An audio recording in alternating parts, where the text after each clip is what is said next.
today's video, isuturuan ko naman kayo kung paano gumawa ng thumbnail at paano ito ilagay sa inyong YouTube. Kung gusto mo ito dun, just keep on watching. Then give this a thumbs up and subscribe to my YouTube channel.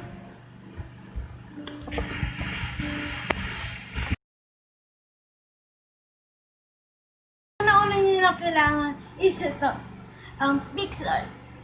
So, ang PixArt ay pwede nyo ma-download sa Play Store for free.